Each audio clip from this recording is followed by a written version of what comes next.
মুহুর্মুহুর গুলির শব্দ যুক্তরাষ্ট্রের আটলান্টা শহরে। এক ব্যক্তির ছোড়া গুলির শব্দে কেঁপে ওঠে মার্কিন রোগ প্রতিরোধ কেন্দ্রের সদর দপ্তর। খবর পেয়ে ঘটনাস্থলে ছুটে যায় পুলিশ।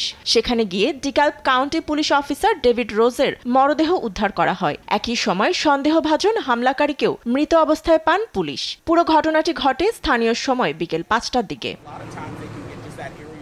তদন্ত স্বার্থে আপাতত বন্দুকধারীর পরিচয় প্রকাশ করেনি আটলান্টা পুলিশ প্রধান ডেরিন সিচিয়ারবাম। প্রাথমিক তদন্তে জানা গেছে করোনা ভাইরাসের ভ্যাকসিনে পার্শ্ব প্রতিক্রিয়ায় বিরল রোগে ভুগছিলেন অস্ত্রধারী। এতেই হয়ে ওঠেন আত্মঘাতী। এ নিয়ে শুক্রবার হামলাকারীর বাবা বিষয়টি পুলিশকে অবগত করেছিলেন।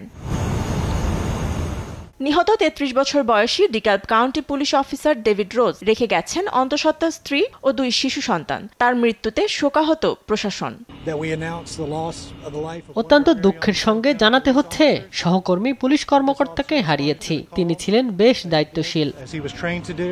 এদিকে শনিবার নিউ ইয়র্ক টাইমস স্কোয়ারেও গোলাগুলি ঘটনা ঘটেছে। এতে আহত হন ৩ জন। গুলির শব্দে ঘটনাস্থলে শুরু হয় হট্টগোল। বিষয়টি নিয়ে তদন্তে নেমেছে নিউ ইয়র্ক প্রশাসন। সম্প্রতি নিউ ইয়র্কে বন্দুকধারী হামলায় বাংলাদেশি বংশোদ্ভূত এক পুলিশ কর্মকর্তা সহ নিহত হন অন্তত ৪ জন। দেশটির পুলিশের উপর ধারাবাহিক হামলায় উদ্বিগ্ন ট্রাম্প প্রশাসন।